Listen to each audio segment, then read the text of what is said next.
Hey, I'm Geeky Pastimes, and I know, I've shaved. I do it somewhat regularly, but new viewers might not have seen this happen. Every few months I shave, and then weirdly loads of people decide they need to tell me like, hey, you've shaved. And it's like, yeah, I know, I was there. I did it, in fact. So yeah. Beards are annoying after a while, they get like itchy and stuff like that, but don't worry, it'll grow back, so it'll all be fine.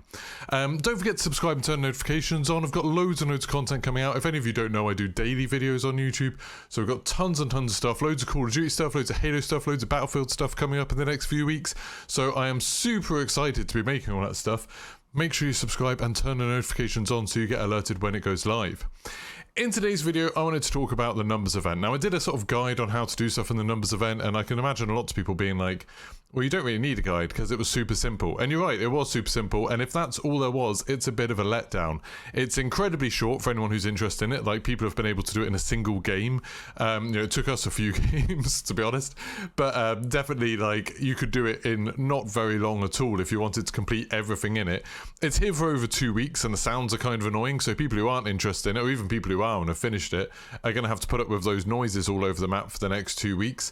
It didn't do anything for the story, like, it didn't move the story on or the narrative. We didn't like find out anything from this at all. It didn't change the map in any way that's interesting other than making all the noises, and it feels like it probably took the devs quite a long while to make. Like, there's quite a lot of stuff going on in it in terms of like the menus and loads of challenges and things like that, but there's very little content for the players, so it almost feels like wasted time in terms of how much time they must have spent making it compared to the effect it has on people actually playing the game and the enjoyment people will get out of it. Like, I imagine a lot of people got about 10 minutes enjoyment out of it, and then that's it, which like doesn't feel like a good kind of balance for it. My question in this video really is it really over? There's still a few questions and there's still a few things that kind of imply that there's going to be more to come, that this isn't the whole numbers event, that we've just seen like the challenge part of it, but then there's going to be a little bit more that progresses the story. So in this video, I'm going to talk through some of the things that make me think there might be more happening over the next few weeks. And this isn't like definite at all, this is just me being like kind of optimistic, I guess. So firstly, there's a big part of the blog post, like last paragraph, and Envy on the Discord pointed this out to me, that it suggests that there's something under the map going on. And so far, nothing in the numbers event has had anything to do with anything going on under the map. So possibly it could be the mines? The mines have been there all the way since like Verdansk 84 was released. Like, they were in the game straight away, and we could see through some of the boards actually, like all the entrances are boarded up, but you could see through some of the boards that there was like a zip line going into a hole, there's some lights in there, there's like some stuff in the mines. And on the tactical map thing, the website that they release, they talk about the mines and they talk about exploring them and they talk about like the different entrances and stuff like that. So there's definitely something that we're meant to be going inside at some point. I think every season people have expected it to be like, you know, oh, this is the season where the mines are going to open. Every time I go into the map and it's like, you know, one of those streams where we're checking stuff at the beginning of a new update, that's one of the first things everyone says, like, have you checked the mines? Have you checked the mine entrances and stuff like that? But so far, we still haven't got into them, and it's running out of time a little bit. So do you think maybe we're going to be getting in sometime during this event? Like I said, the tactical map shows it as a playable area, which it hasn't done for anything else that's been hidden. So maybe we need to get into that quite soon, maybe even before Season 6? It seems really strange that they'd open up these areas and we get to play with these areas so close to the end of this version of Verdansk. Like, assuming that the Vanguard version of the map is going to be coming in November or December, I guess, at latest, because they said it's coming this year. That means that we're really only going to get to play with like these new bits for a month or so, or a month or two maybe, depending on when they release them. But surely they do have to release them eventually. Like, it seems weird that they'd release them this close to the end of the life cycle of the map. But on the other hand, it'd be even weirder if they never released them at all. Or maybe we'll even get to keep Verdansk. I keep assuming that Verdansk is going to stay, is going to go and be replaced with the new Vanguard map. I suppose it's possible that we'll have separate playlists and we'll keep Verdansk going as well as whatever the new Vanguard map is. I don't know. Another really mysterious thing are the red containers. Now, these are things that were put in at the beginning of the season, and I think a lot of other people assumed they were just covering up something ready for the numbers event. They hum, they sound like there's some sort of machinery in there, like maybe another transmitter tower, there's cables going to them.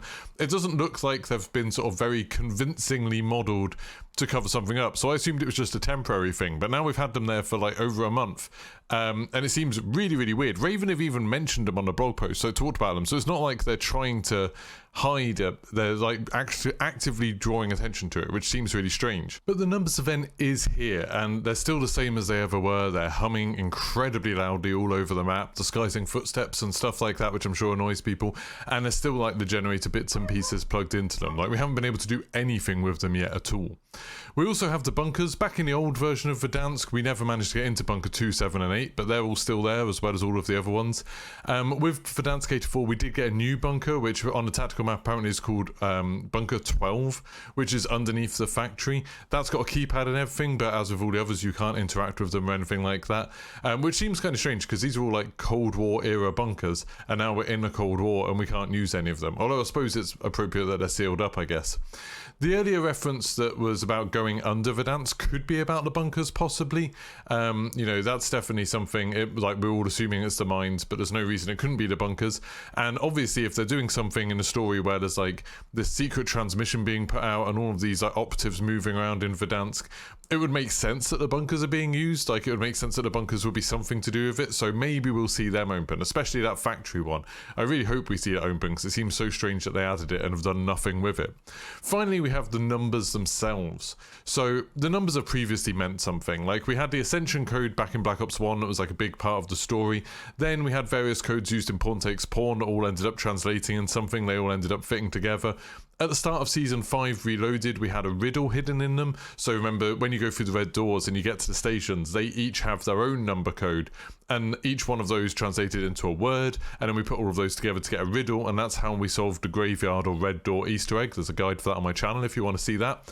And then on a blog post, they've put in numbers that translate to Perseus is here, if you just substitute the numbers and the letters. In short bit under the Perseus is here message, there's a bit that just says, like, there's a set of numbers, and all they translate to, if you use the same thing as that you translated Perseus is here, it just says PKAIU, which seems like nonsense as far as I can tell. And then the number message that's read out of the transmitter towers is the same for every transmitter tower. It doesn't change, like, it's always the same message.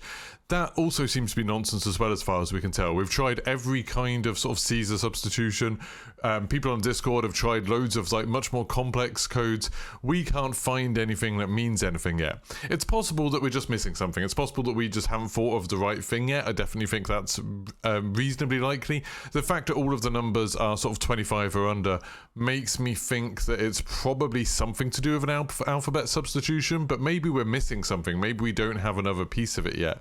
It doesn't even seem to be like an anagram or anything, because there's not enough vowels with the way it works out. Maybe there's more to come. Maybe we're going to get more codes in the future. Maybe the code is going to change every couple of days or something like that, and then we're going to get all the different pieces of it that we could put together. That's definitely possible, and that's something that I'd really like to see. I think that'd be interesting. That's kind of how one of the more interesting parts of Pawn Takes Pawn works.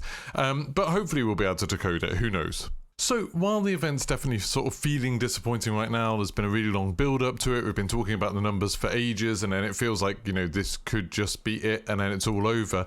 I've still got a little bit of hope that we're not entirely done with it. There's like a bit of hope there that over the next week, maybe even at the end of this week or before Season 6, that we're going to see a little bit more added to this. Or maybe, you know, at the end of it. I think if it gets to the point where the time runs out and the event goes away and then Season 6 begins and they're not talking about the numbers anymore, then I'll know that, like, this was pretty disappointing and I feel like this was a little bit of a waste of time. Of course, there's still a chance that, like, that will happen. That, like, they won't do anything else. We'll never find out what the red containers are for. We'll never get into the salt mines. We'll never get into the bunkers. All of that stuff. Like, remember back in the Overdance map, we used to have all of those laptops that asked for a password. We never used them. So we kept on keeping track of them, checking them every update, never got used once.